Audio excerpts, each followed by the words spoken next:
He spat in her face right in the middle of class. The whole room froze, but she didn't flinch. They had no idea who she was. She wiped her cheek slowly. The teacher looked away. The boy laughed. No one said a word, but her hand never left. Her backpack. And inside that bag, something waited. Before we begin this story, let us know in the comments where you're watching from. And if you believe no child should ever be humiliated for the color of their skin, then hit like and subscribe, because tomorrow's episode might just shake the entire system. She did not cry. Not then. Not when she sat alone in the nurse's office for 43 minutes, a wet paper towel in her hand and silence all around. Not when the nurse avoided her eyes. Not when the counselor came in with a clipboard, glanced once at the red mark on her cheek, and said softly, "You need to understand the situation, sweetheart." Not when she was told that causing disruption might cost her the scholarship. It was a misunderstanding, they said. The boy didn't mean it. He had a history of outbursts. He was under stress. And she, well, she was quiet, strong, smart. Why would someone like her let this kind of thing get under her skin?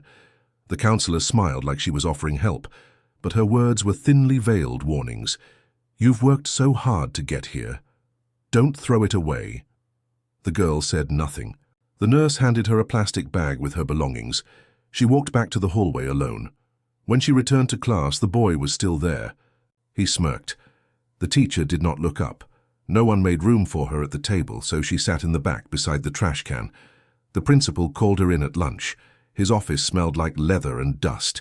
He folded his hands and said, "There's no need to involve your family. This can be handled internally." But she had already sent an email. It was brief, factual, with the subject line, "Incident in Class 3B." Later that day, the front office told her she'd been reassigned to an alternate classroom while they reviewed the facts. They removed her from all extracurriculars.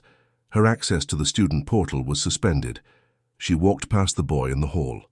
He whispered the word "liar" under his breath.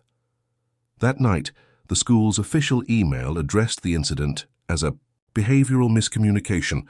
They did not mention her name, they did not mention his either, but they made it clear that disciplinary procedures had been activated against a student who allegedly created tension in the learning environment. Her inbox was flooded with emails from classmates. Some said nothing. Some sent laughing emojis. One asked if she was proud now. One called her pathetic. Another said, "You don't belong here." She sat in her room, hands resting on the keyboard, not typing a single word. The system had not just ignored her, it had shifted the weight of the blame back onto her shoulders. And behind that silence was more than indifference. It was a structure built to protect itself first. At the surface, she had been spat on. Beneath it, her name was being erased, and all around her, other students were watching. They were learning what silence could do. The next morning, her locker was covered in white paper, layered and taped, tight, each sheet marked with one word in thick red marker, "Liar, liar, liar." At first, she stood still, staring, her breath held in her throat like glass.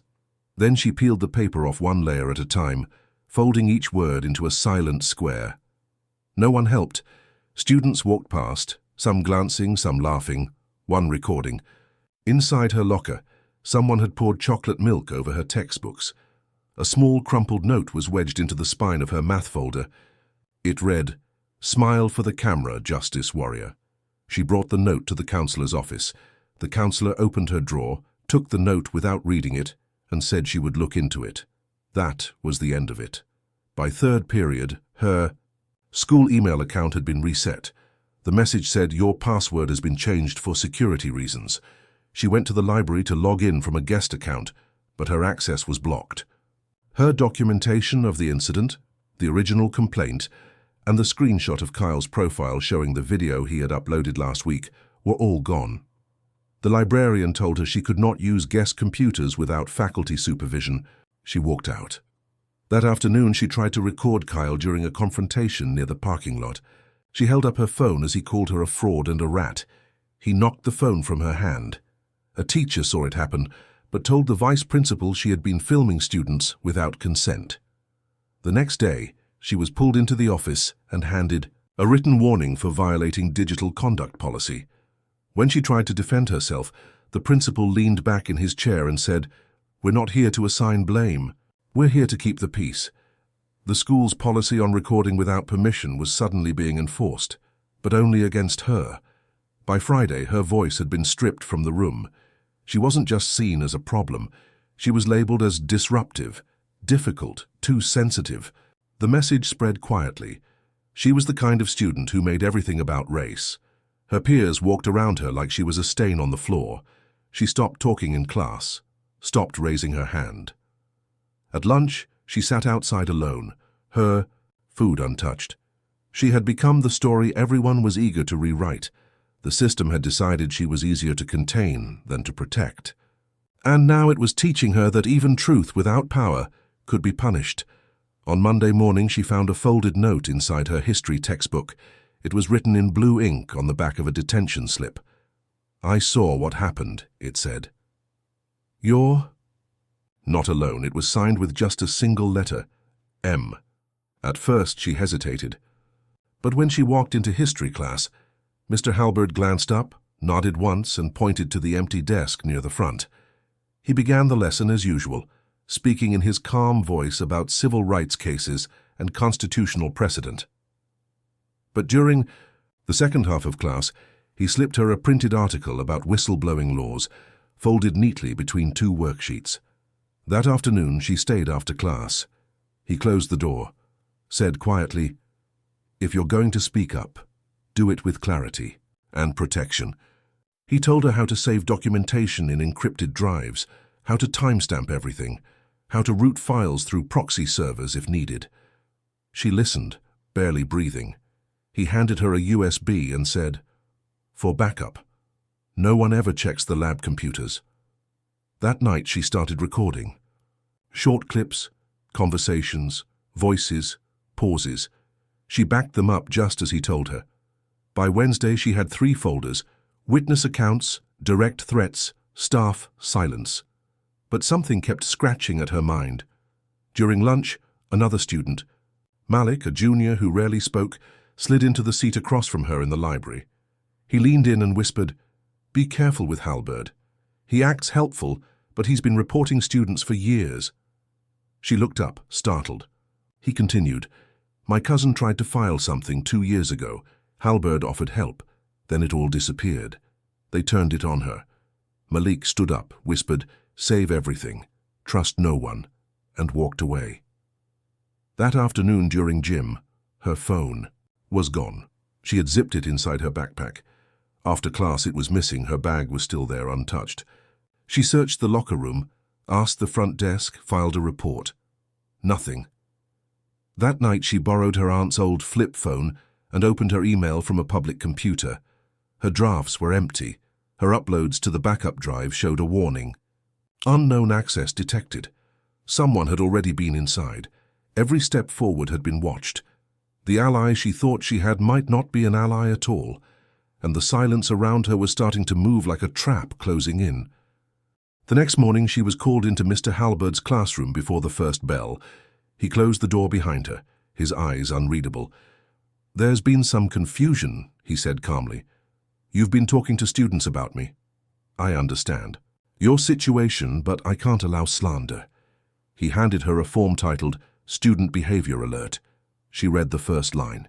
It claimed she had made threats to faculty. She looked up. "I never said anything." He raised a brow. "Perception is everything." The hallway bell rang. He opened the door. "Go to the principal's office." She walked out in silence. At the front office, the receptionist handed her a copy of the alert and said the principal would speak with her after lunch. By then, a new video was circulating. It showed her in the cafeteria 2 weeks ago, standing in front of Kyle. He was laughing. She looked angry. The video cut before she walked away. The caption read, "Remember this? Girl's been unstable." The video was edited. The full version had shown Kyle bumping her tray onto the floor, calling her a charity case. But that part was gone. It was posted from an anonymous account, shared across school threads. Some students reposted it with her name in hashtags.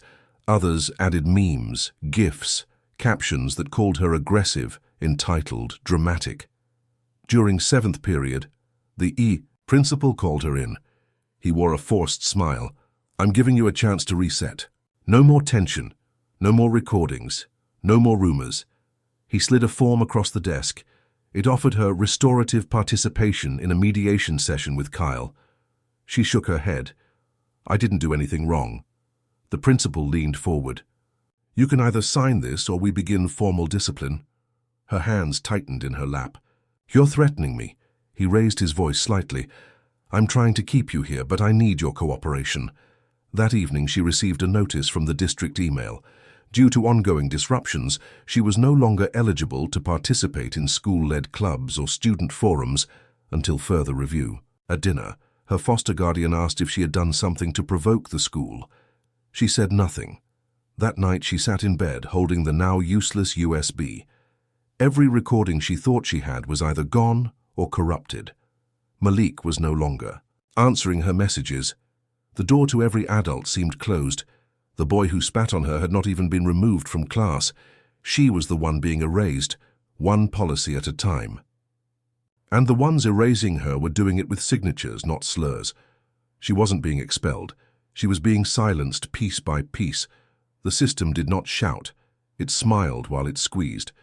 She sat in the holding room at the local precinct, her wrists red from the tightness of the plastic restraints they had insisted on using when they pulled her from the school hallway earlier that afternoon. They said she had violated a restraining order.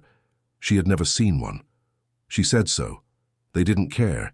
She didn't yell. She didn't beg. She just sat still. Her backpack had been left behind. Her shoes squeaked against the floor each time. She shifted her weight. An officer passed the glass window every 7 minutes but never looked in. At exactly 4:21, the door opened. A woman stepped in. Tall, dark suit, no expression. She didn't speak to the officer who trailed her. She didn't speak to the girl, not right away. She placed a thin folder on the table, opened it, and slid a single document across the surface. The officer stopped mid-sentence. The girl watched. The officer glanced down at the paper, swallowed, and left the room without another word. The woman sat across from her niece. Her voice was low. "Are you hurt?" The girl shook her head once. The woman nodded. "You will not say anything else in this building. We're leaving. No drama. No statements. No emotion." The girl stood. Her wrists were unbound by a female officer who would not meet her eyes. They walked down the corridor in silence. Outside, the air was thick with late-day heat and exhaust. A black car waited, tinted windows. The woman opened the rear door, waited for her to enter, and closed it gently behind her. They drove for 6 minutes. At the first stoplight, the woman handed her a small rectangular drive. Black, unlabeled, password encrypted. "Use this. Only this. Record everything. Hide nothing. Store it offline." That's all she said. That night, in the silence of her room, the girl plugged the drive into her laptop. A folder opened with the name First Watch. Inside were time-stamped video files. She clicked one. It showed a hallway in her school from 2 weeks ago. Kyle standing at her locker. A teacher passing by, ignoring the scene. A second file showed a conference room. The principal speaking privately with a counselor. The word manage appeared 3 times. The camera was angled from above. Security. Footage. But it had audio. Every word. Every silence. Her aunt had never raised her voice. Never made threats. Never asked for trust. She had simply acted. Behind her silence was something solid. Something no one at school had seen coming. The girl sat in front of the screen, listening to the voices that had tried to erase her. For the first time, she wasn't afraid of what they might say next. She was listening to what they had already said. She watched all 12 files in silence. Each one revealed something the school had tried to bury. The footage wasn't from a student's phone. It came from security cameras, some mounted in corners, others embedded behind smoke detectors or clock faces. The audio was crisp, voices were clear. Kyle in the hallway saying, "I can do whatever I want." The teacher laughing softly. The principal saying, "She's just looking for attention." There was a meeting in the staff lounge where her name was printed on a whiteboard under the words, "Unstable Narrative." She paused each file, rewound them, labeled them, indexed them. The E folder was a blueprint of a system in motion, not just one boy's cruelty. It showed complicity, strategy. The administrators had planned their responses before she even made her complaint. Her aunt's note was short. It was in the last file. "You'll know when." She didn't sleep. By morning, she had copied everything to a password-protected offline drive and stored the original USB under the floorboard behind her desk. She skipped school that day. Instead, she logged into a federal database her aunt had once shown her during a quiet conversation the previous summer. It was protected by a rotating code, a private channel for legal submissions marked restricted. She didn't upload anything yet, but she found the interface. Found the section labeled Civil Rights Section 601. She opened a text document. Began typing. Each line was simple: who said what, when, how it aligned with the district's own code of conduct. Her aunt didn't say anything when she saw her working that night. She walked past the room, paused, and moved on. There were no instructions, no guidance, just the quiet understanding that power wasn't about shouting louder, it was about watching longer. The next morning, she returned to school. No announcement, no confrontation. She sat in her usual seat, headphones in. She opened a blank Word document and began writing a timeline. The girl next to her scrolled through social media. A new message appeared in the group thread. It was anonymous, but the language was familiar. They're not ready for what she's about to drop. A meme followed, a picture of a girl holding a torch with the words, "The truth burns." She kept writing. She didn't smile, she didn't respond, but her hand moved faster across the keys. That afternoon, she opened a new email account under a pseudonym and scheduled a timed upload to 3 local news outlets, each file set to release with a 24-hour delay. Just enough time to verify, just enough time to get ahead of what was coming. She knew the school would retaliate, knew they'd come fast, but for the first time, she wasn't reacting, she was building. And the foundation had already been laid. The upload triggered just before dawn. 3 video files released at once across local media platforms under the alias Courtlight. Each one was labeled with the date, location, and a 2-line summary. The first showed Kyle mocking her beside her locker while a teacher walked by and smiled. The second captured a faculty meeting where her name was mentioned with phrases like problematic pattern and future liability. The third was footage of the vice principal instructing a staff member to suppress camera access to an incident log. Within hours, the videos were reposted, first by student accounts, then by a local journalist with a modest following. By noon, they had been picked up by a national education watchdog. The hashtags spread quickly, hashtags that used her initials, hashtags that paired her face with the word silence. The school board issued a temporary statement acknowledging edited media and vowing to review the content. But the internet had already moved. Students who once ignored her began reposting the clips. One girl wrote, "I didn't know it was this bad." Another boy replied, "They knew. They just didn't care." By the end of the day, Kyle was suspended pending investigation. The principal cancelled the following morning's assembly. The district's legal office released a memo that claimed all appropriate procedures had been followed, but agreed to a third-party audit. News vans appeared near the school's entrance. Her teachers stopped calling on her. Some avoided looking her way entirely.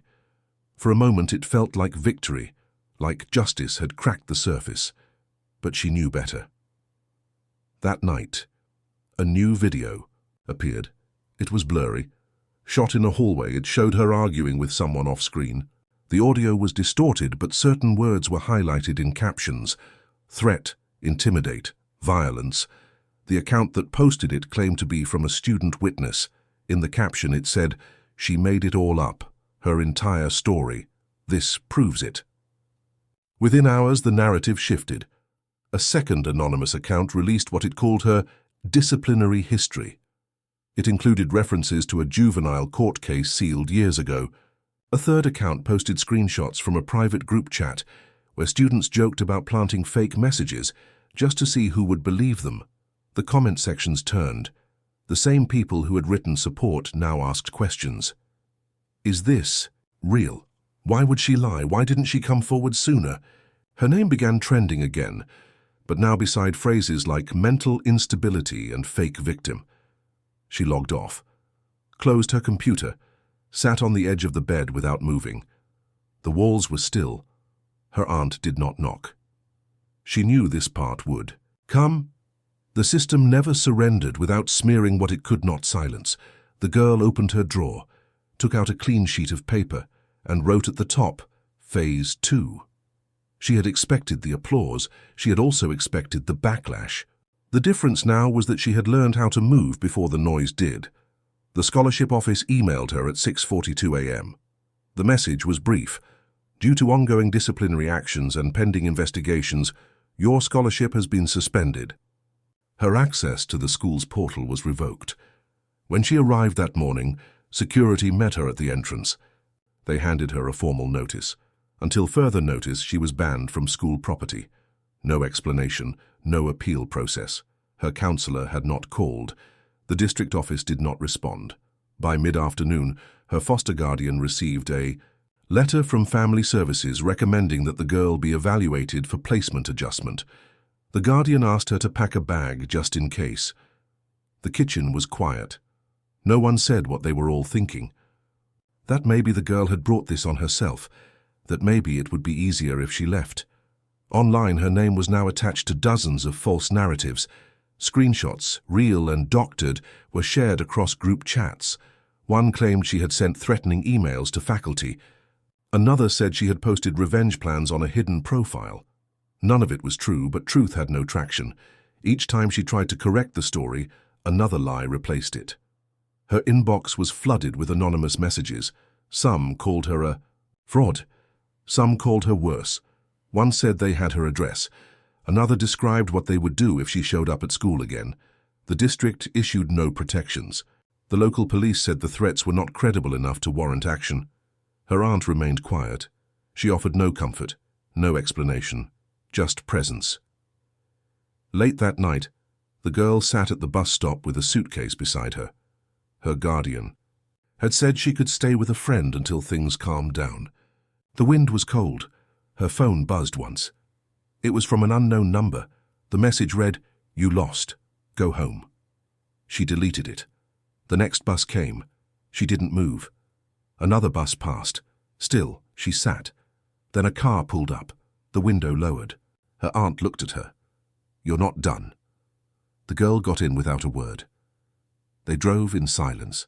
At the apartment, her aunt handed her an envelope. Inside was a printed copy of a legal filing. Title, Motion to Proceed on Federal Civil Rights Violation. Filed 7:31 p.m.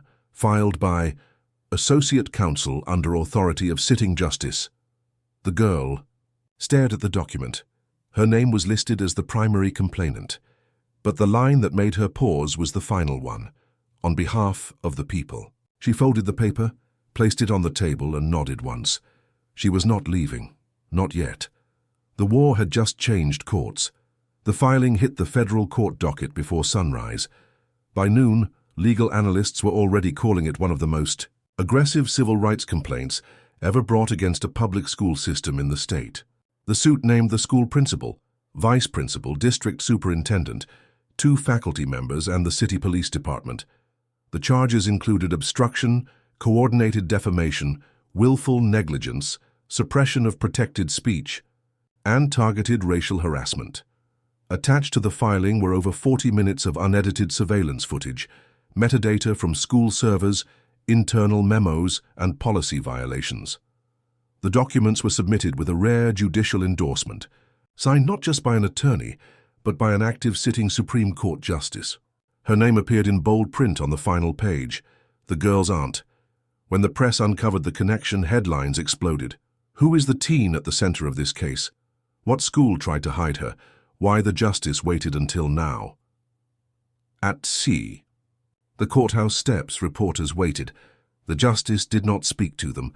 She entered the building with her niece beside her, head held level, expression calm. Inside, the courtroom was full, not with noise, but with pressure.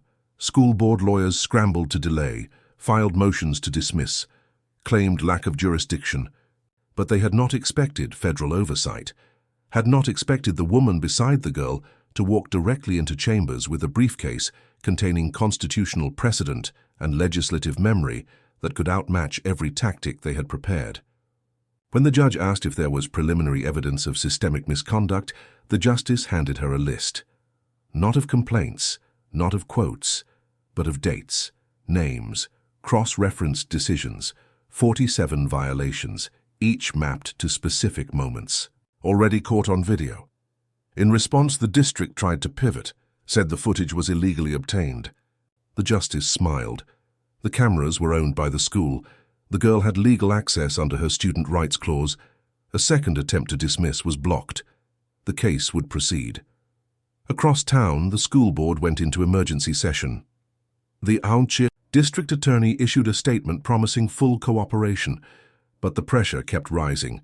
Outside the courthouse, students held signs. One read, "The cameras didn't lie." Another, "She's not alone anymore." Inside, the girl remained quiet.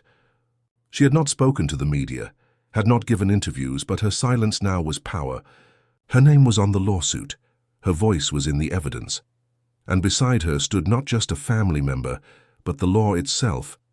The system that tried to bury her was now being forced to answer for every choice it made. This was no longer a question of who believed her. It was a matter of who would stand when the ruling came down.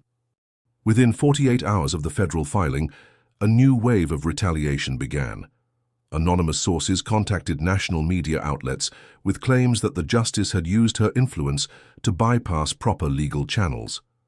Pundits debated ethics on primetime segments, speculating on conflicts of interest. Conservative platforms ran headlines questioning her impartiality. Some called for her impeachment. Online, digital mobs reignited the girl's name with hashtags like puppet trial and family power abuse. The school district filed a motion to challenge the validity of the surveillance videos, arguing that they had been selectively edited. A circuit court judge, one with personal ties to the district board, agreed to temporarily block the evidence from being admitted into public record. The justice filed an emergency override with the appellate court, citing immediate risk of public harm. While the battle played out in courtrooms, the girl was being attacked in digital spaces. Her old photos resurfaced, doctored to imply misconduct.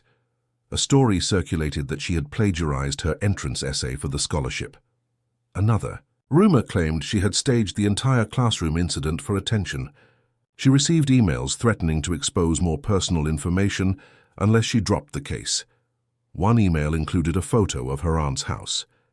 The local police once again declined to investigate, stating the messages did not meet the threshold for criminal intimidation. Late that night, while she was studying by the window, a loud crack shattered the silence. A brick had been thrown through the glass. It landed in the kitchen, splintering across the tile. Her aunt did not flinch. She walked calmly to the phone, called the federal marshal assigned to their protection, and gave the address without emotion. They did not leave the house. Instead, the next morning, the girl entered the courtroom with a cut still fresh on her forearm from the falling glass. She wore a long-sleeve shirt, said nothing.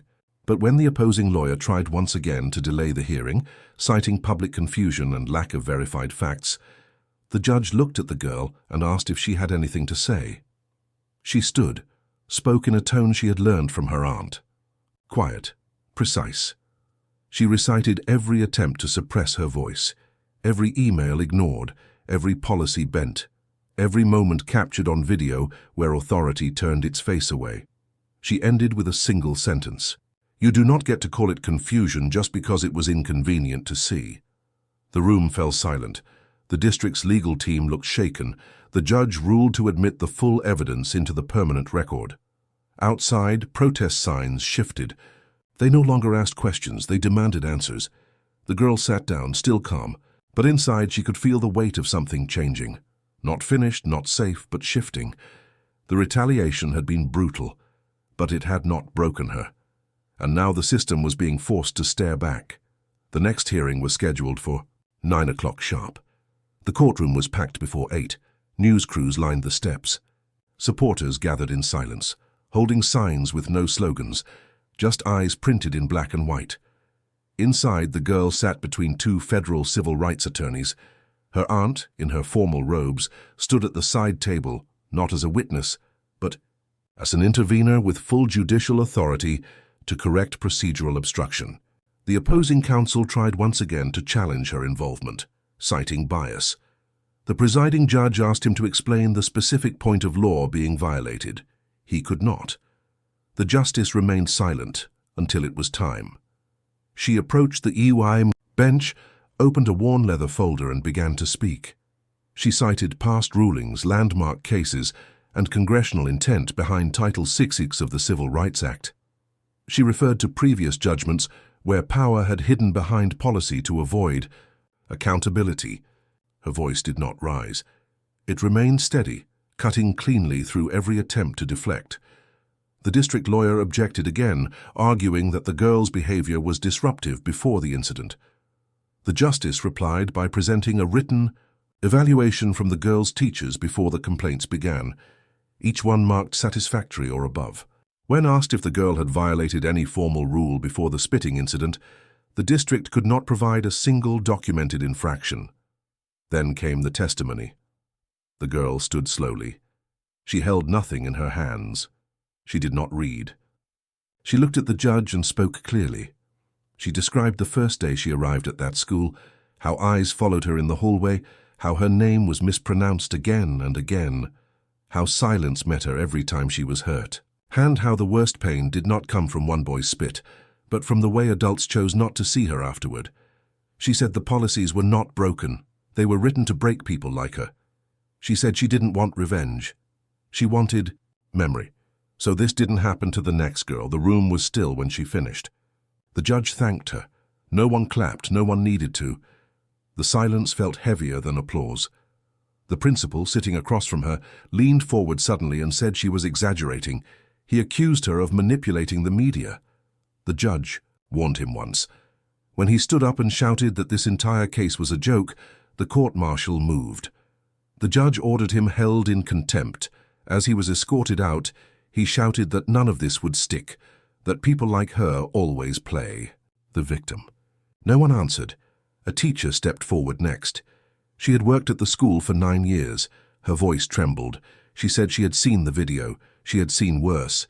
She said the girl had spoken the truth, that there was a culture of fear, that silence was not a mistake. It was policy. Her statement was brief. Then she sat back down. Outside, more people had gathered. They held nothing but candles. The courtroom recessed. The girl remained seated, eyes closed, breathing steady. Her aunt placed a hand lightly on her shoulder. The law had spoken, but more importantly, the room had listened. The next phase moved. Quickly. The justice filed a motion for immediate reinstatement of federal civil rights protections, citing not only the systemic failure, but also the active cover-up conducted by district leadership. The appellate court granted the request without hesitation. With that ruling, every document, every recording, every name mentioned in the initial complaint was admitted into full public record. The media pressure surged. Civil rights groups stepped forward, offering legal reinforcement and filing amicus briefs that aligned with the girl's case. The courtroom was no longer just a venue for arguments. It had become a stage for accountability. The city's district attorney, under public scrutiny and internal investigation, announced his resignation during a late-night press conference. He gave no explanation. His office had been copied on multiple reports and had taken no action. The State Department of Justice created a new task force, focused specifically on discriminatory practices in education. They called it the First Light Initiative. The girl's name was listed in the founding document. Offers from universities began to arrive. The first came from a small liberal arts college, handwritten by the dean. Then came a full scholarship to an Ivy League institution, followed by 2 more. All 3 included personal letters. One read, "You are the kind of mind we need in the room when the rules are rewritten." The school board attempted one final maneuver. They proposed a settlement, a confidential agreement, monetary compensation, non-disclosure clauses. Her aunt never opened the envelope. She returned it unopened with a single note attached. Justice is not a transaction, it is a correction. The judge prepared the final ruling. The girl sat in the front row. She wore the same black sweater from her first day in school, the one they said looked too serious, too angry. The ruling was read aloud. The school district had violated her civil rights under federal law. The administrators had acted in willful neglect. The retaliation was proven. The board was ordered to issue a public apology, to restructure its leadership, and to install an external oversight committee for the next 3 years. The court awarded her full reinstatement of all educational privileges. Her records were cleared. Her name was restored. When the ruling concluded, she did not smile, she did not cry. She looked straight ahead, her hands folded in her lap, not as a victim who had won something back, but as someone who had pulled back the curtain and showed the country what was underneath. Outside, the street was quiet. No cheers, no speeches. Just presence, real presence. The system had answered, the damage was still there. But so was she, standing, whole, unbent, and no longer silent. The consequences arrived without ceremony. The school principal was summoned to a closed session hearing by the State Board of Education, where his license was permanently revoked.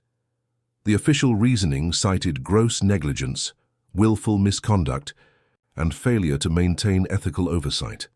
He left the room without speaking to reporters, his head down, his name already removed from the school's website by that evening. Kyle, who had not been disciplined beyond suspension during the early stages of the case, was reinvestigated by the newly formed Civil Rights Task Force. Due to the nature of the video evidence and proof of repeated harassment, he was charged under state hate crime statutes. Though he was a minor at the time of the initial offense, the court elected to try him as an adult, based on the level of coordinated targeting. His family released a statement blaming media bias. The prosecutor countered by releasing a detailed timeline of Kyle's online behavior and history of school incidents that had been ignored. The teacher who had altered the incident report and denied witnessing the confrontation was called to testify in a parallel investigation. When questioned under oath, she confessed to being instructed by the vice principal to falsify the report. She was indicted for obstruction and perjury. Her teaching license was stripped the same week. She left the courthouse in tears. No camera followed her. The girl who had once sat alone at the edge of the lunchroom now stood at a podium at a national education summit. She did not give a speech. She read from the district's own policy manual, page by page. She pointed out where the rules had been clear and where the people had chosen to ignore them. She ended with a single line. It was never about changing the rules. It was about forcing them to follow the ones they wrote. Later that month, the Department of Education sent her a letter informing her that her experience would be cited in a new federal guideline package aimed at reforming school-level grievance response procedures. Her image appeared on the cover of a high school civics textbook being piloted in select districts. She had not posed for the photo. It was taken from a moment at the courthouse. She was not smiling. She was speaking. In the fall, she entered college. No press, no interviews, just a quiet arrival. She walked through the campus unnoticed, but in one of her first classes the professor paused after roll call and looked up. "There are moments," he said, "when the law bends toward someone not because they asked but because they stood long enough for the truth to catch up." He didn't say her name, he didn't need to. She took her seat, opened her notebook, and began to write. The hallway that had once emptied when she entered now echoed with something different. When she visited her old school, months later, she walked alone. No camera followed. She stood by the door of the classroom where it began. A group of students were inside, laughing. One looked up and paused, then stood, then another. Then the whole class rose, not out of fear, but out of memory, out of respect, out of a recognition that power had once come from silence, but no longer. She nodded once, then turned, then walked away. Not to forget, but to continue. Karma had not spoken in violence. It had spoken in correction, and it had echoed in every step she took forward. Months passed. The town moved on, at least on the surface. The headlines faded, but the echoes of what happened didn't. Students who once whispered in fear now organized. A student-led civil rights council was established in the school district, funded in part by an anonymous donation. Their first initiative was a peer reporting platform where no incident would be buried or rewritten. The principal's office, once a place where voices were silenced, had new leadership. The walls displayed quotes from the Constitution. On one of them was etched a line spoken by the teen in her final testimony. "We are not asking to be protected. We are asking you to stop protecting those who hurt us." National education boards began referencing the case as a turning point in how schools handle racial discrimination. Legal scholars cited it in arguments for rethinking qualified immunity within school staff. One senator requested a formal inquiry into the handling of civil rights complaints at the state level. The aunt, once a quiet shadow behind the scenes, returned to her bench at the Supreme Court, but now her chambers were filled with letters, thousands, from students, from parents, from teachers who said, "We watched and we learned." The girl, now 18, declined media interviews, but her presence was felt. Every viral clip from the courtroom, every teacher retraining program that bore the lessons learned from her file, every teenager who stood up in class after someone muttered a slur, knowing there was now precedent on their side. Her file became a teaching document in law school classrooms. Professors asked students to trace the moment when the case shifted from personal to national. They all pointed to the silence before the aunt spoke. When the system waited. When justice inhaled. When history tilted. Years later, the girl walked into a new courtroom, not as a witness or a victim, but as a clerk. Her badge was quiet. Her steps were steady. No one saw the journey she had taken, not fully. But the courtroom knew. The judge knew. The walls held her story, like air holds breath. Outside the courthouse, a sculpture had been unveiled. 3 interlocked hands. One bruised, one open, one holding a pen. No plaque. Just a quote in steel beneath it. She did not need the system to be perfect. She only needed it to be honest. And with every truth that had been buried but now unearthed, she had done something no one expected. She had not destroyed the system. She had forced it to recognize itself. And in that, the system would never again be the same.